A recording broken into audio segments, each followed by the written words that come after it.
Muy buenas amigos, bienvenidos a esta emisión del día de hoy de otro tema importante para ir conociendo esta parte de la República de Panamá, que es la península de Azuero, de cuadrilátero importante, con 200.000 personas, con una gran cantidad de pueblos que habitan esta parte del país. Y el tema básicamente de hoy es sociología de la música orejana. Vamos a hablar hoy de la música orejana, de toda aquella gente, todo lo que ha sucedido en esta parte del país con la música de esta parte. Un enfoque estrictamente histórico, sociológico, de lo que es la música de esta parte del país. Música orejana, decimos aquí, música campesina, música del hombre que habita las áreas interioranas y que ha hecho prácticamente de esta región un emporio en términos de lo que representa la música para esta parte del país. Esta música que es tan importante y que le ha dado tanto lustre precisamente a la República de Panamá. ¿Quién no ha escuchado, por ejemplo, a aquella famosa canción interpretada, la música de Chico Purio Ramírez? A mí sí me están matando los sentimientos del alma. ¿O quién no ha escuchado esa interpretación de Gelo Córdoba de Me voy para la Loma Azul en busca de quien me quiera? O la clásica interpretación de uno de los más grandes acordeonistas del istmo, como es Dorindo Cárdenas, en esa letra de Oye, mi amorcito, que te llevaré al 15º festival en Guararé, importante y que se aproxima ya el próximo mes de septiembre, la realización de este festival importante para Panamá. La música tiene muchas funciones, funciones importantes, tiene que ver con, porque la música es en el fondo identidad. Y cuando uno habla de música está hablando de algo que de alguna manera administra la relación de nuestra vida emocional, pública, privada. También es una especie de memoria colectiva. La música indica también que se posee algo, decíamos hace un momento, que es identidad cultural, en la medida en que es reflejo de una sociedad, eh, porque la música es un producto social, de modo que si uno está hablando de la península de Azuero, en este caso, puede ir pensando en ese producto social que se ha forjado aquí a lo largo de mucho tiempo. Y a la vez que la música es una experiencia individual, una cosa muy personal también, pero simultáneamente que es una experiencia muy personal, también es una experiencia colectiva. Y es como el retrato de una cultura, toda la letra de la música, toda la música en sí, es un reflejo de la sociedad determinada, es decir, de las condiciones en las cuales ha vivido esa gente, las condiciones en las cuales se ha desarrollado esa colectividad. Y en el caso de la República de Panamá, la península es una colectividad importante, eh, y expresa las fuerzas sociales que están subyacentes dentro de esa sociedad. Esas fuerzas sociales que hay que descubrirla, que hay que estudiarla, que hay que analizarla para comprender esa música. Al mismo tiempo, la música tiene cierta independencia, no obstante que es el producto de una sociedad en particular y de una cultura. También simultáneamente la música expresa otras cosas e incluso hasta se separa, si usted quiere, de la sociedad que le cobija y le da su propio rostro. Y hay una especie de aculturación musical importante. Y cuando hablamos de música y sociedad, tenemos que tener claro que hay un sujeto social de la música, que hay un ser humano que ha creado una música basado en una cultura, basado en una historia y basado en vivencias personales.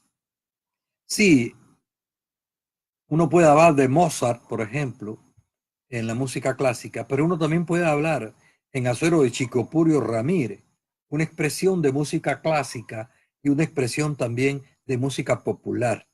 Y en algún momento de ese devenir de la sociedad, estas dos cosas a veces se contagian unas de otras. Todo el mundo sabe que la música clásica europea debe mucho, por ejemplo, a los sectores campesinos y que mucha de esta música fue llevada a otro nivel por gente que tenía un mejor manejo de la música propiamente dicha. Este es el tema, amigos, en el día de hoy de eh, la música de esta parte del país. Vamos a hacer un pequeño receso para cumplir con aquellos que todos los lunes, a los cuales los agradecemos, están aquí con nosotros en esta temática que nos permite construir de alguna manera la sociedad en la cual nosotros estamos. Vamos a ver si podemos entrar por aquí para agradecer a Miguel Ángel Gutiérrez, por ejemplo, a Álvaro Villarreal, a Mara García y Carlos Ballesteros, a Neri Ballesteros, a Arquímedes Velázquez, a Javier Abraham Vergara, que nos están reportando que nos están siguiendo, Joaquín Palma, por ejemplo, Edith Enilda Marciaga, Dimas Vergara, Álvaro Villarreal y mucha otra gente que nos sigue en este tema importante del día de hoy. Sociología de la música orejana, de la música del hombre del campo, de la música interiorana, esa música que no tiene nombre. Usted lo analiza muy bien. Aquí en Panamá somos muy dados a llamarle a esta música música típica, pero lo típico no es el nombre, lo típico es una característica de un hombre que habita. Decimos lo típico de Panamá es lo característico de Panamá, pero realmente esa música hasta ahora no tiene un nombre propiamente dicho. Eh, y yo le llamo música orejana, inspirado en la denominación del hombre del campo, retomando el nombre que inmortalizara Belisario Porras cuando escribió el orejano.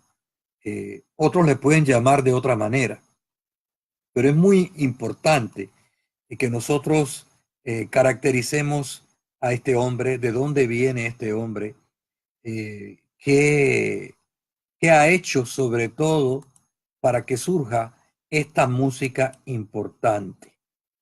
¿Y cuáles son entonces los fundamentos sociales de esa música? Estos fundamentos sociales, como casi todas las cosas de esta península, hemos dicho ya en varios programas anteriores, esta música es una música mestiza, es una música producto de los grupos humanos que han poblado aquí a lo largo de 500 años de historia. Repito, de influencia hispánica, de influencia negroide y también algo de influencia indígena. Pero para comprender esa música hay que entender al sujeto, a ese campesino pequeño propietario que habitó la península de Azuero, y hay que entender el surgimiento de esa economía campesina a lo largo del siglo XVI, XVII, XVIII hasta el XIX, y luego los cambios que vienen con una economía más capitalista, la apertura del país, sobre todo la apertura que va a tener eh, la región, no solamente a Panamá, sino al influjo de otros grupos allende las fronteras nacionales que van a tener incidencia en esa música, porque nadie vive aislado. Al margen de que hablamos hoy de la globalización, eso no significa que en los tiempos anteriores no existiera globalización, un poco más lenta, pero había encuentro. Esa idea falsa de que la gente vivía aislado en las áreas interioranas, eso no es verdad 100%.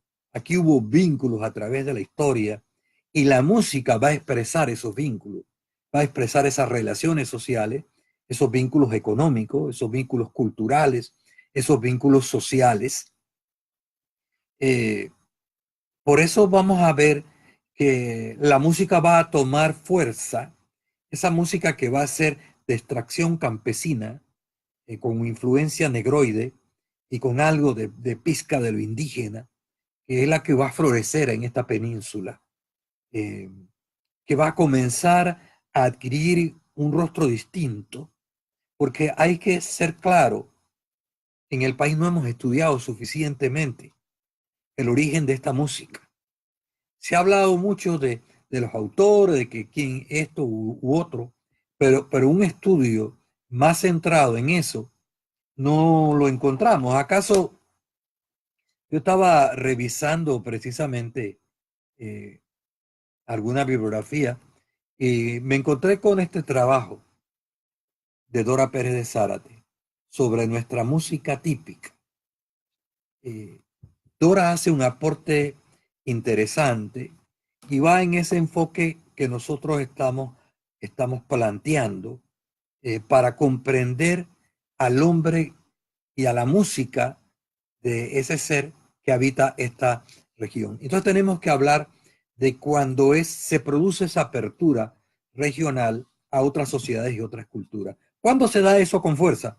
En la segunda mitad del siglo XIX y en las primeras décadas del siglo XX, sobre todo en la década del 20, 30, 40, 50. Eso va a explicar muchas cosas de nuestra música, porque al par que la región se abre, que vienen las carreteras, que llegan médicos, maestras, enfermeras, que se desarrolla la educación, se produce una apertura de la región mucho más fuerte que en el siglo anterior, y eso va a repercutir en nuestra música, porque la música va a ser el producto precisamente de ese encuentro importante.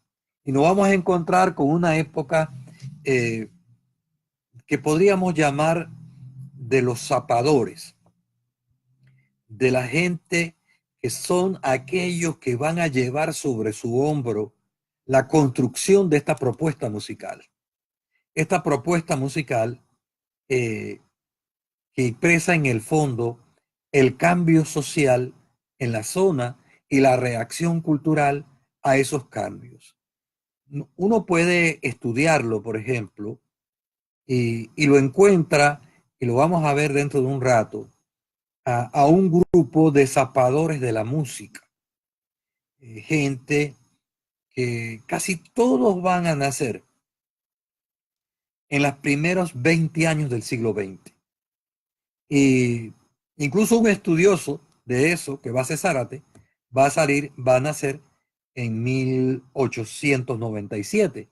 Pero la gente, el sujeto, lo que podríamos llamar el sujeto que va a ser con rasgos un poco más folk, ese sujeto que es el que va a ser la persona que va a crear esa música, que la va a volver pentagrama, que va a hacer de esa música orejana nuestra, que la va a llevar al violín inicialmente y que la va a transportar, como veremos, en las décadas sucesivas. Y yo digo que ese es un grupo porque hay una reacción de la sociedad y de la cultura, una especie de introversión cultural frente a los cambios que se están dando. El hombre siente que lo que siempre tuvo como propio de él está comenzando a cambiar. Por eso la década del 30 hasta la década del 60 es muy importante para comprender cómo se transforma esa música que hemos llamado orejana eh, y qué es lo que va a pasar después de eso, ¿no? Y va a estar ligado, en el caso de la península, a fenómenos migratorios. Las migraciones de azueros se producen en los años 30, 40, 50, 60. Ese hombre que migra del campo a la ciudad va a entrar en contacto también con otros encuentros, con otras propuestas musicales, que después la va a ir incorporando lentamente. Eso es lo que vamos a ver en el caso de los cantadores de Mejorana, en el caso de las cantalantes, en el caso de las evoluciones de las tunas, en el caso del surgimiento de la murga a finales de la década del 50, y sobre todo lo vamos a vivir en los violines y acordeones. Esa época de los zapadores, de la gente que hay que mencionar cuando uno habla justamente de las transformaciones que se han producido aquí y del sujeto social importante que va a ser el que va a crear. Hay un hombre que crea esas piezas, como le decimos en la península, esas propuestas musicales. Es un hombre, pero ese hombre es a su vez el receptáculo de esa sociedad en la cual está creciendo. Por eso la música nuestra siempre va a ser un canto, los temáticas siempre van a ser temáticas del amor despechado, siempre van a ser temáticas del canto a una mujer, eh, de los ocasos de oro. Se canta porque ese hombre no puede crear otra cosa que lo que ha vivido. Es de allí que lo que usted va a ver en las décimas, lo va a ver en los violines, lo va a ver en los acordeones, y esa música va a ser el vivo reflejo de esa sociedad. Y solamente cuando vienen otra gente con mejor formación que estos zapadores, formación musical me refiero, eh, vamos a ver unos cambios. Vamos a ver cambios en lo que es en la forma de hacer música. Y vamos a ver algunos cambios en la letra de esas músicas. Si usted ve la música de violines y las músicas de acordeones nuestras, si se da cuenta, casi todas terminan, esas composiciones de los 30, 40, 50, casi todas terminan de la misma forma. Eh, una manera de cambiar eso es lo que va a venir a mediados del siglo XIX. Estamos en Ágora de Azuero. Esta es la sociología de la música orejana. Estamos tratando de describir los cambios que se están operando aquí en la península y que nos van a permitir comprender algunas transformaciones, algunos giros, perdón, de esta música importante de esta parte del país. Estamos hablando, permítanme aquí,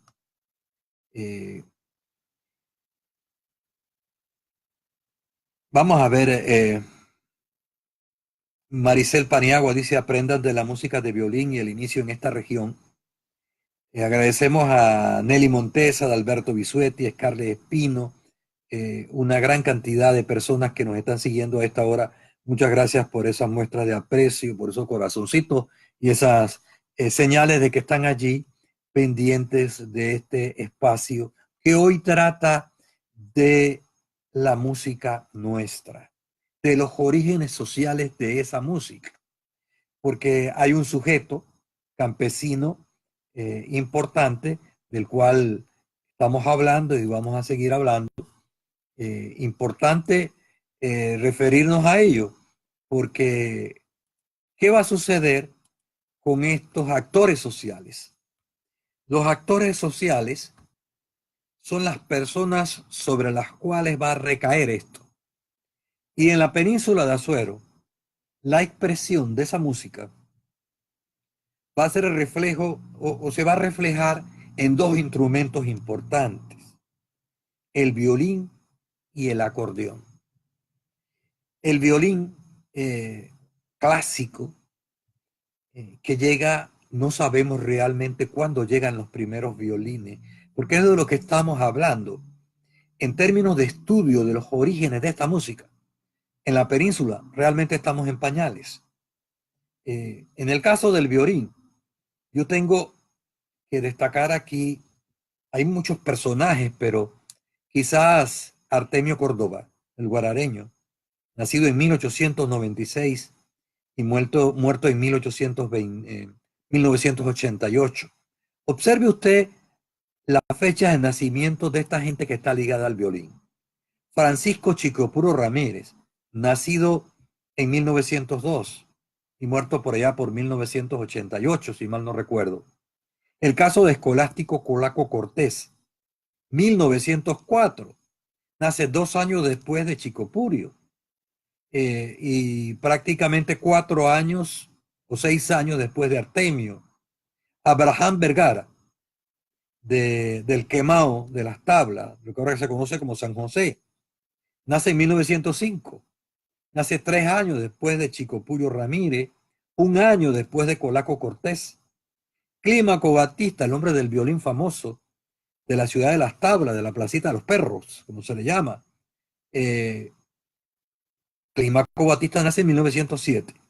Observe usted lo que le estamos... Esta es la generación de la gente, vamos a decir, más destacadas en el violín. Después van a venir otra gente en el violín, pero estamos hablando de la gente que sienta las bases. Podríamos añadir otros personajes aquí, pero no hay tiempo para más. Y cuando ese violín, porque esa música de violín va a ser sobre todo una música de los pueblos de la costa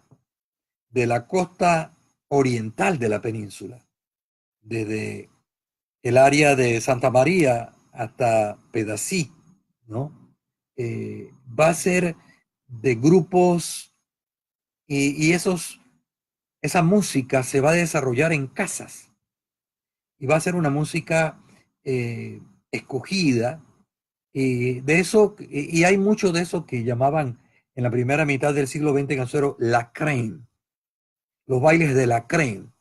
Los bailes de la crème es de gente que tienen algún otro recurso económico y que también van a servir para presentar a muchachas casaderas. Y hay una mezcla de lo popular con lo que no es tan popular en Azuero, porque es una cosa típica de los fenómenos sociales. No es que una cosa es típicamente popular o típicamente elitista, sino que hay una especie de ida y venida, de retroalimentación, como uno lo ve, por ejemplo, en las polleras y en muchos otros fenómenos sociales de la península. De modo que nosotros estamos en eso. La música de acordeón va a ser distinta. La música de acordeón no va a ser bien vista en la península en la primera mitad del siglo XX, ¿no? Y la música del acordeón, hasta donde están los estudios ahora mismo, lo único que sabemos del acordeón de Azuero, hombre, es que es de origen alemán. Pero los orígenes reales de quién introduce el acordeón, eso no está claro. Al margen de que hablemos de un barranquillero como Cruz Montesino Flores, ¿eh? Pero la verdad es que necesitamos más estudios. No podemos seguir haciendo afirmaciones tan alegres sobre el origen del acordeón que no tienen un sustento científico real del mismo. Hablamos de Gertrudes y Sacramento Córdoba, la gente de allá del Canajagua, gente como Juan Rodríguez, que son antecesores de aquella época, como Claudio Castillo, bueno, Rogelio Córdoba, que nace en 1916 y muere en el 59. Gente como Dorindo Cárdenas, que nace en el 36. O Seferino Nieto, que nace en el 37. Los acordeones están en ese periodo. La gente que interpreta acordeón, los zapadores del acordeón. Había un señor también en Pocrí, se me escapa ahora mismo el nombre, que jugó un papel importante. Pero estos son, digamos así, personajes interesantes. Son los actores sociales de la música orejana y una música que era más con fines de diversión. Como vamos a ver, después esta música se convierte en negocio y tiene un trastoque, sobre todo en la segunda mitad del siglo XX, ¿no? Y está ligada mucho a la muerte de Gelo. La muerte de Gelo Córdoba va a ser importante para otros acordeonistas, como en el caso de Dorindo, ¿no? Que Dorindo tiene sus méritos, pero precisamente la muerte de Gelo Córdoba fue la que catapultó a Dorindo Cárdenas como el acordeonista que nosotros vemos, ¿no? Así como posteriormente la muerte del acordeonista de allá del área cercana a La Palma, va a significar que otros acordeonistas ocupen un lugar importante también. Y en esta música un papel importante, porque cuando usted escucha la música de acordeón de Gelo, percátese que no tiene letra, que es solamente música. Este asunto, por eso es tan importante un personaje como Eneida Cedeño en la música de la cual estamos hablando, porque Eneida va a introducir la saloma, Eneida va a dar otro rostro a la música y va a formar parte de una propuesta de un conjunto como el de Dorindo Cárdenas, que se va a mantener desde los años 50 hasta mediados o finales de la década del 90 o principios de la primera década del siglo XXI. Dorindo va a ser el modelo por casi 50 años y eso tiene mucho mérito. ¿Eh? Si usted me preguntara quién es el acordeonista más extraordinario, yo hablaría de Daniel Dorindo Cárdenas Gutiérrez, ¿no? El hombre que trabajó casi de cero, que también, porque muchos acordeonistas van a ser al inicio, van a aprender con violín. Y ese salto de los años 40, 50, en ese periodo se va a dar salto, perdón, de nuestra música. Hago otro paréntesis aquí para ver si podemos seguir destacando a alguna gente que nos siguen a esta hora. Hay aquí de nuestra música. Sí, nuestra música. Estamos hablando de Ricardo Moreno, por ejemplo, el arquitecto. Muchas gracias por estar con nosotros a esta hora.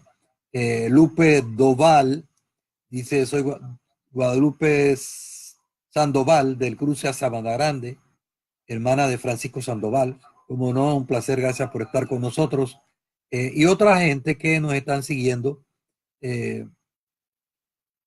importante. Miriam Vergara también se suma a este programa del día de hoy de la música orejana. Estábamos hablando de los actores sociales del violín, de los actores sociales del acordeón. Va a suceder algo interesante. Si tuviéramos que hablar como el sujeto y su temática musical, estamos hablando de un hombre que es un campesino, un hombre de campo, un hombre que crea y que tiene una educación básica. Eh, un dato interesante, los que más descuellan, los compositores en la primera década, la primera 50 años del siglo XX, casi todos son hombres. Eso se compagina perfectamente con lo que hemos visto que viene de la educación del siglo XIX. Van a ser casi siempre hombres las composiciones musicales. Y la temática de esta música siempre es el amor.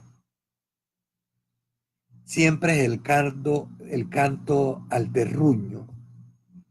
Hay una exaltación de la mujer. También la temática va a estar centrada en la experiencia de la vida.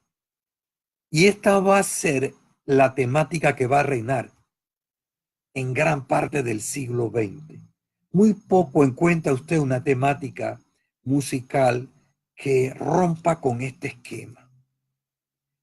Cuando vienen los festivales folclóricos, entonces vamos a tener música que canta a los festivales y que canta a los pueblos donde se dan esos festivales, que es el caso de tres festivales importantes en la península.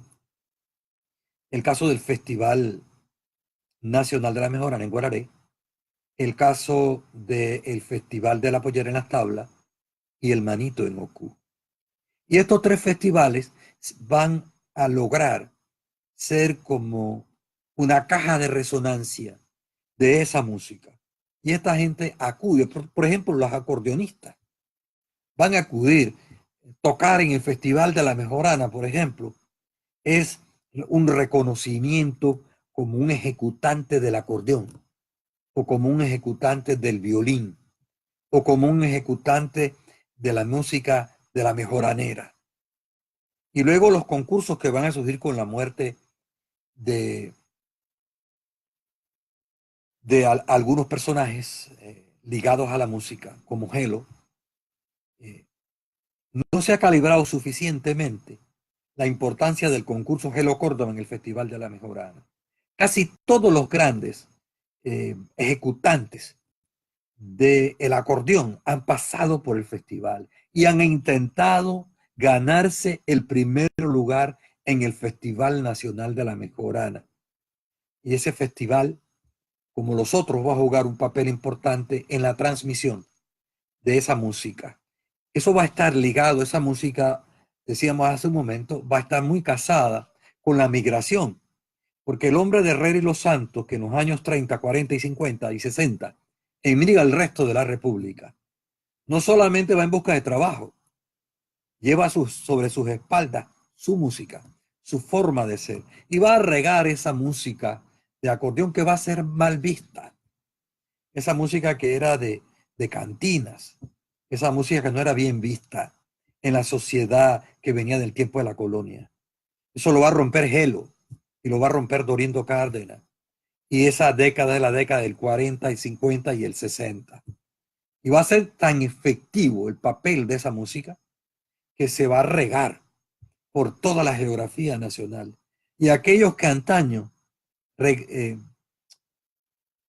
hacían críticas a esa música van a terminar bailando en los toldos, en la capital de la República. Va a terminar tomándose el encopetado Club Unión de la ciudad de Panamá. Es decir, esa música de eso que han llamado orejano, manuto, del otro lado del puente, patirrajao, etcétera, etcétera, es lo que se va a presentar en el siglo XX como lo panameño, entre otras cosas. Ese hombre, esos zapadores de los violines, esos primeros sujetos que encumbran el acordeón, a ellos le debe este país muchas cosas. Cuando la cultura estadounidense se expande, ¿qué presenta el panameño como lo de él? Lo que presenta inicialmente es la música del hombre de esta tierra. Son los bailes del hombre de esta tierra. Porque es su identidad. Son sus polleras, son sus cantos. Importante hablar de esto a esta hora aquí, mientras tenemos la oportunidad de ver si podemos leer algunos. Aquí Carlos Ballesteros dice, Gelo compuso piezas como Café Olimpo, Café Imperial, Carnaval del Agua y una larga, no tan larga lista, pero sí una buena cantidad de piezas, ¿verdad? Joaquín Palma nos escribe desde la Villa de los Santos y dice, un acordeonista de hoy en día y de trayectoria reconocida que mantiene ese ritmo muy autóctono es Alfredo Escudero. Pero Alfredo Escudero pertenece básicamente a la segunda generación de música, ¿verdad?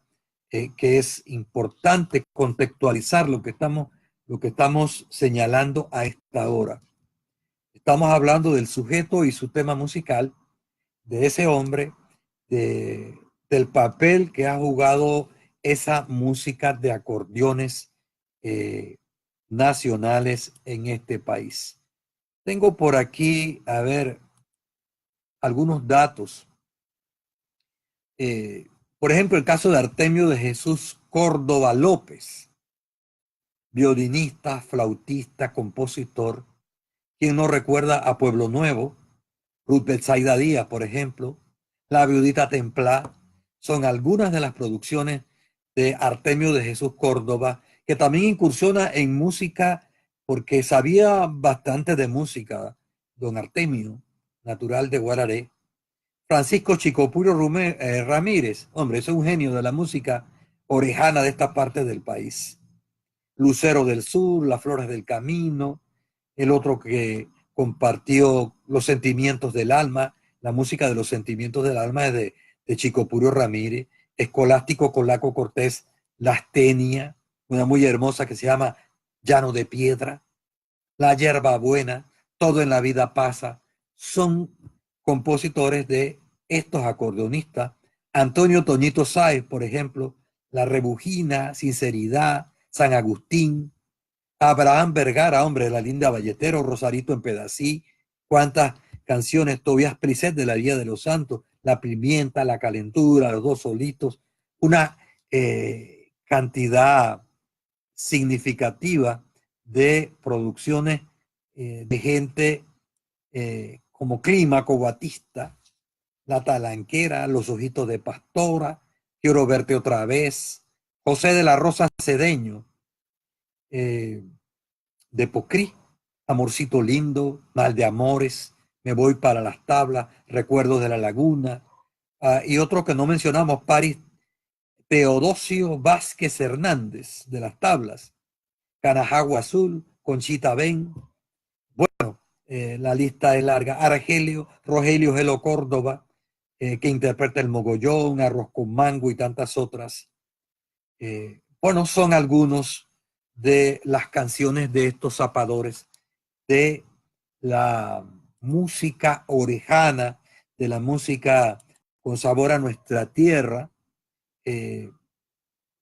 una música que va a recibir transformaciones importantes, ¿no? Mercedes Beatriz Díaz Aguirre también nos está siguiendo a esta hora. Eh, Carlos Ballesteros dice, me pican los mosquitos de Toñito Sáez. Eh, Mara García escribe Valle Rico, correcto. Y toda otra serie de... Carlos Ballesteros escribe, la composición era, dice, la transmisión de la vivencia y experiencia del hombre del campo, el orgullo de su familia, de trabajo, su creencia y su fe. Agradezco a Milagro Villarreal también, a José Augusto Brose, que nos escucha allá en Cartagena, en Murcia, en España. Muy interesante el tema musical desde la perspectiva social. José Augusto Brose, lo felicitamos por las presentaciones, los hemos seguido a través de Facebook. El hombre de un violín importante. Bueno, aquí la gente nos está escribiendo sobre muchas cosas que ojalá pudiéramos leerlo todo. Pero este origen social de la música es música del hombre del campo, que después se va, porque vamos a tener sujetos sociales de gente que vive en la costa oriental. Ese es el caso, por ejemplo, de gente como, a ver, Clímaco Batista, que va a dar clases de música, y otros que van, el propio Gelo Córdoba, escuché la versión de la esposa que me decía que él tomó cursos de música en Chitré, así que tenemos ideas también de que hubo encuentros, eh, el hombre no estuvo tampoco tan alejado de algunos libros musicales que eran enviados por barcos hasta los puertos de Guararé, y donde la gente podía recibir eh, pentagramas, interpretaciones que resultan interesantes.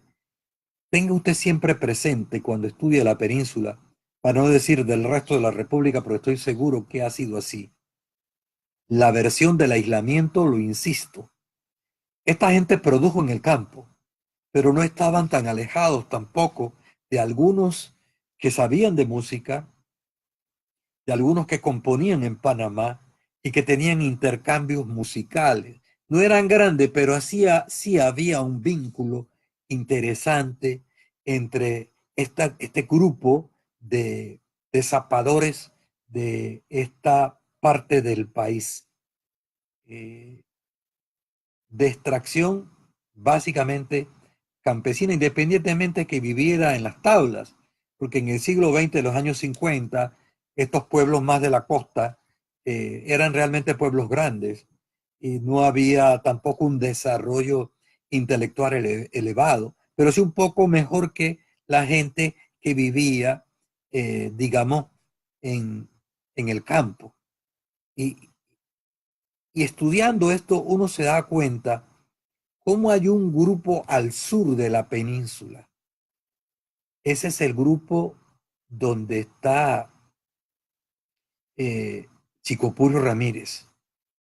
Ese es el grupo de Adán Vergara, con vínculos en las tablas con Clímaco Batista de alguna manera, eh, con otros personajes de esa zona que van a intercambiar propuestas musicales. Ese sector que tenemos que estudiarlo entre las tablas y Pedací. Sobre eso insistí en programas anteriores. Ahí se hicieron cosas interesantes en música. Y como este otro que interpretaba música que era música no de violines, sino de guitarras.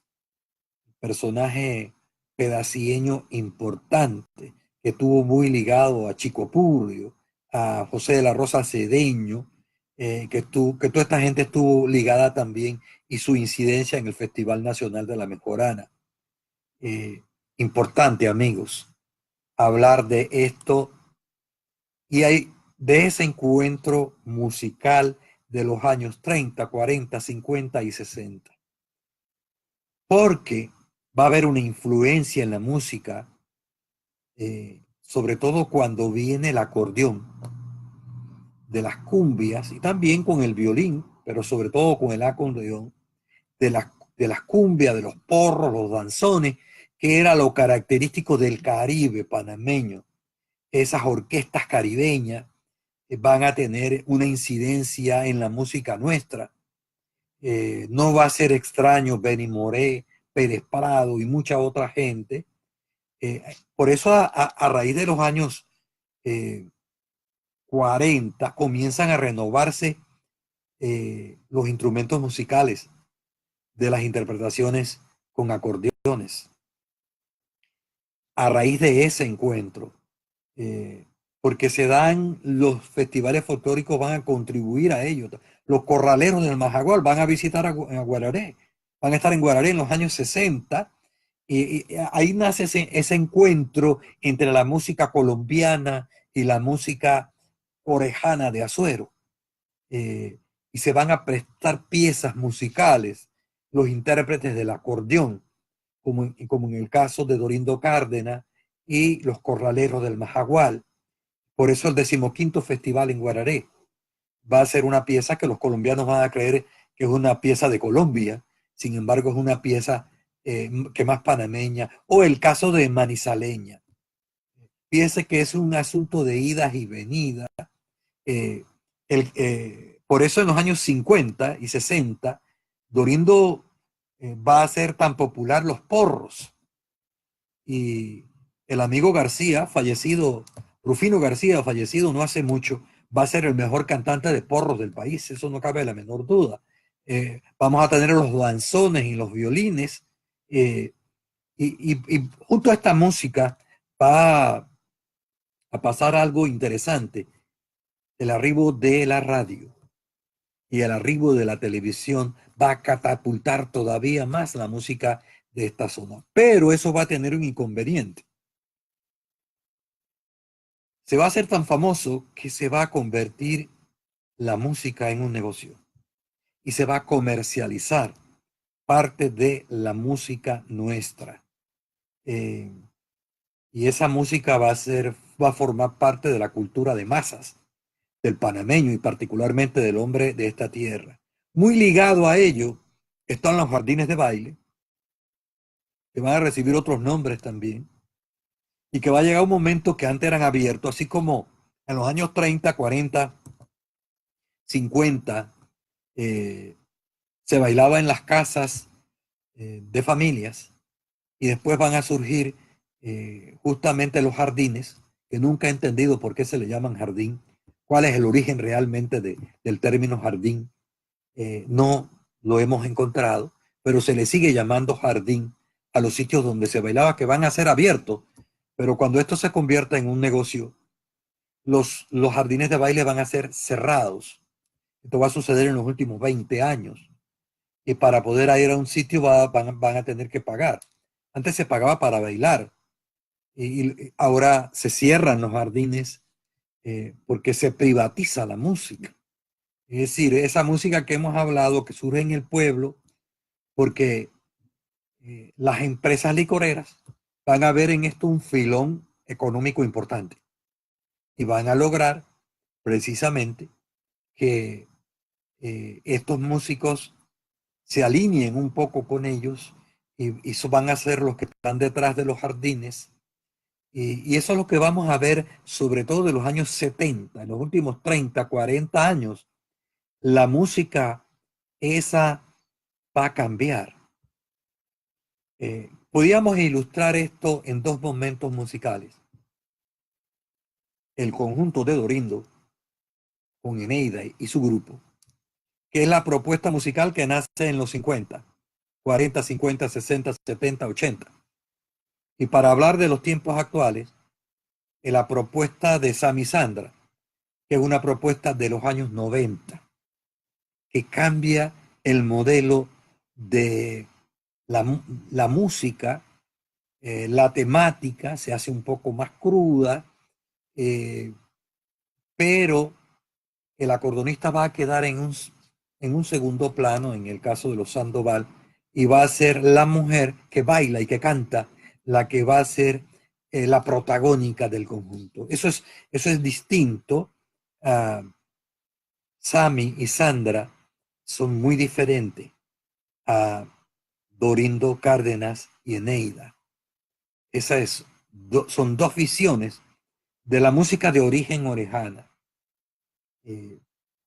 La que toma Dorindo y los que vienen después de Dorindo, que deben mucho a los que en los años 20 y 30 y 40 tienen una música que tiene como instrumento el violín. Así que el siglo XX va a ser algo totalmente diferente, ¿verdad? En términos musicales. Sí tiene un origen en lo nuestro, pero es que es otra sociedad, son otras demandas y la gente pide otro tipo de música, ¿verdad? La década del 70, 80 y 90. Es una época del cambio del agro, de cambio de la música, de ideas de liberalismo distintas, ¿verdad? Van a surgir los nuevos pinos, va a surgir gente como Victorio Vergara, como Osvaldo Ayala, como Sami Sandra, y viene, decíamos, ese declive de ese modelo anterior que hace crisis en las décadas del 90 y sobre todo en la primera década del siglo XX, ¿no? Que no solamente es de globalización, es influencia de muchas otras músicas sobre la nuestra. La música de salsa, que va a tener una incidencia también en nuestra música. Vamos a encontrar a una Sandra Sandoval cantando con salseros, ¿verdad? Muy distinto. O vamos a encontrar un Osvaldo Ayala, eh, que quizás sea el que tenga una música muy de clase media, aunque también de sectores populares, pero la música es otro tipo. Como va a ser una propuesta interesante, la de Locueño, eh, con su música de acordeones suave, importante, Carrizo, Jim Carrizo, ¿no? Con Catita, que Catita a Jim lo que es Eneida a Dorindo, ¿ya? Eh, ellos forman parte y hay otras cantantes allí importantes que en la música del acordeón esa influencia de Neida sigue vigente. Todavía uno escucha la saloma, intentos de saloma en la época moderna, muy distinto naturalmente a Eneida Cedeño, pero inspirado en ella, ¿no? Eh, Esto es importante para comprender nuestra música y lo vamos a ver en el violín. El violín va a ser, va también a vivir los nuevos tiempos.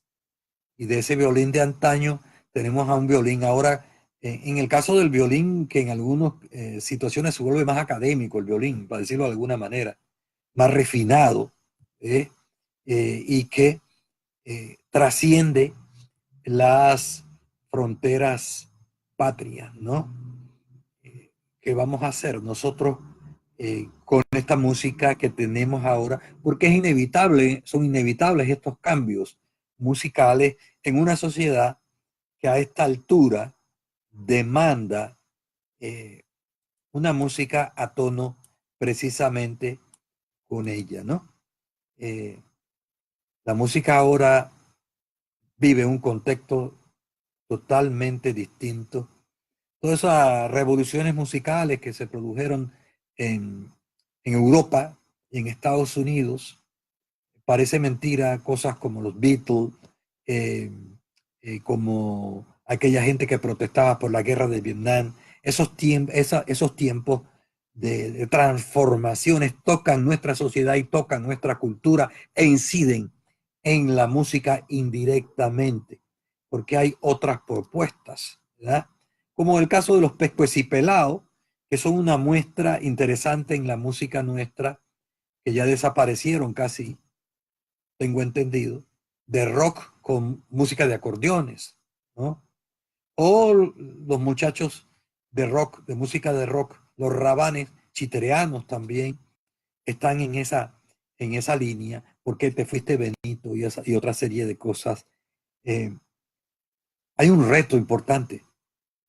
Yo creo que la música de esta parte tiene que ser más estudiada por aquellos que están ligados a ella, para entender precisamente dónde está su propuesta, eh, y cómo se puede vivir en los tiempos modernos eh, sin destruir lo que somos, sin tener una especie de sancocho musical, sin perder la identidad, sin descuidar al sujeto social.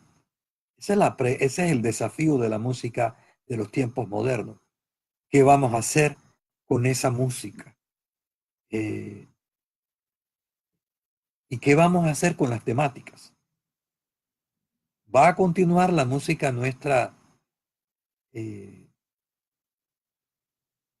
lamentando la vida en la cual vive, o va a intentar hacer una propuesta de letra y de música más ambiciosa?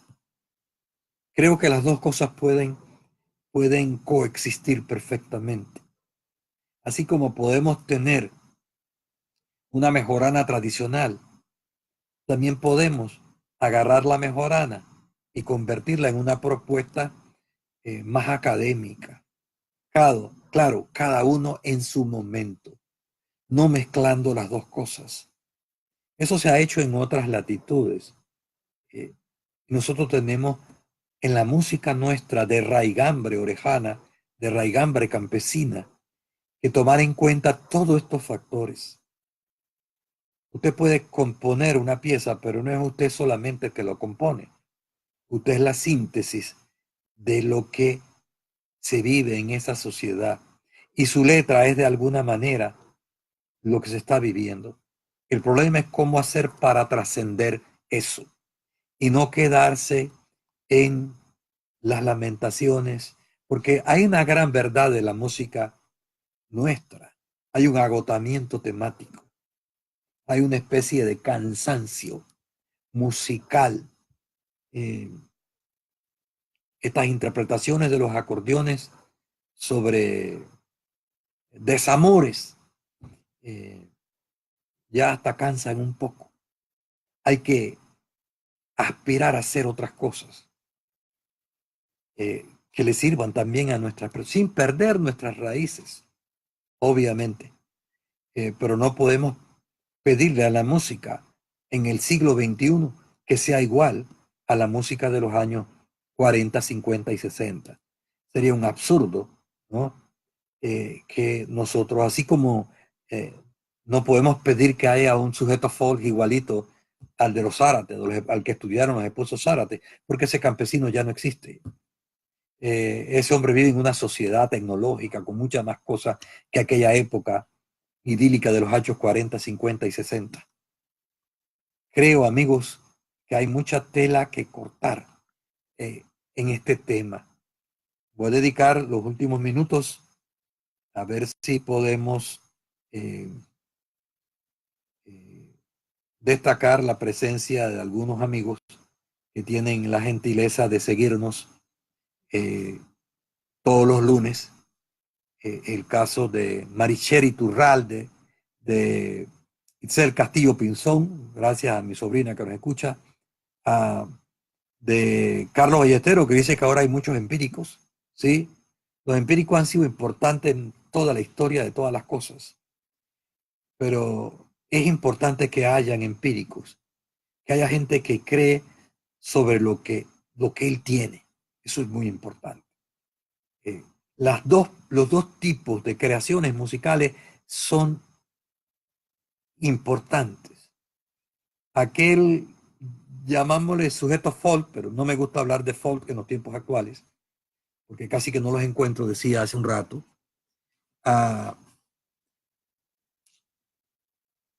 Que siga creando el hombre popular, eso es importante, que siga cantando sus cosas, pero también puede haber otras propuestas, ¿verdad? Agradezco a Joaquín Palma, Miguelito Leguízamo, excelente violinista de la villa, claro que sí, y muchos otros. Decíamos aquí que solamente mencionamos 5, nada más hemos mencionado unos cuantos acordeonistas, pero los hay a tratar esto. Dice, ¿dónde podríamos encontrar un antropólogo o alguien que me ayude a desvelar el verdadero origen genéticamente hablando de mis ancestros? Bueno, eso está estudiado ya por la Universidad de Panamá, esos estudios están hechos, ¿verdad? López Doval, que es la que nos escribe, gracias por mantenerse. A ver qué más tenemos aquí. Dice Mara García, La Espino, Mensabeantes de Azuero, sí, una novela muy importante. Ahí hay muchas pistas para comprender los orígenes nuestros. Benigno Alberto Salzavilla, gracias por escucharnos. Hidalides Córdoba Paniagua, Rafael Antonio Moreno Saavedra, allá en Macaracas, al distinguido profesor economista de esta zona. Bueno, hemos llegado al final, lamentablemente siempre tenemos una hora para esto. Milagros Villarreal, muy bonita la música de antes, claro que sí. Muy hermosa la música de antes. José Pablo Solís Escalona también nos escribe. Carlos Ballesteros dice buena cumbia. Milagros Villarreal, Las Flores del Camino. Teresín Jaén, evidentemente. Y muchos otros, ¿no? La mula tumbó a Genaro, dice el amigo Carlos Ballesteros. Jacinto Cárdenas. Dice, lo bueno es saber el origen de la inspiración de cada una. Sí, eso sería materia para otro espacio sobre el origen. Nosotros nos hemos tratado de centrar en los aspectos sociológicos de la música, que son los más descuidados, porque muchas veces queremos ver la música como una simple inspiración de un hombre. Ese hombre tiene valor porque la creó, pero hay que ver lo que hay detrás de él. ¿A qué grupo humano pertenece? ¿A qué cultura? ¿De dónde viene? ¿Cuáles son sus experiencias? Eso es lo que permite entender a Porras, a Zárate y a mucha otra gente del campo que han hecho contribuciones notables a la música orejana, a esa música de esta tierra, pero también con influencia caribeña, excesivamente diría yo, después de los años 40, porque habíamos tenido una propuesta muy hermosa, y es importante destacar toda esta gente, el arbolario. Bueno, hay mucha gente que nos está escribiendo. A ver qué, a Mario Asael Montenegro, muchas gracias por estar con nosotros. Canciones protestas como la de Dorindo que cantaba Qué barbaridad, no recuerdo ahora el nombre, pero no tanto canciones protestas, que algunas las hemos tenido, o sea, que se pueden hacer cosas importantes. La Linda Ballestero, por ejemplo, Los sentimientos del alma, una buena música de chico, con una buena letra. Por eso es tan imperecedera esa música, esa interpretación musical. Al amigo Mario Omar González Domínguez, allá en el Sesteadero de las Tablas, muchas gracias por estar con Ágora de Azuero. Amigos, esto es todo por el día de hoy. Vamos a encontrarnos el próximo lunes con otra propuesta, con nuestro tema número 7. Vamos a ver cuál es el tema, se lo estaremos anunciando, como siempre, a través de las redes, a través de Facebook. Muchas gracias por estar con nosotros. El día de hoy, Ágora de Azuero en Sociología de la Música Orejana. A todos ustedes, muchas gracias por estar con nosotros. Que pasen una feliz semana. Les saluda a su amigo Milcíades Pinzón Rodríguez.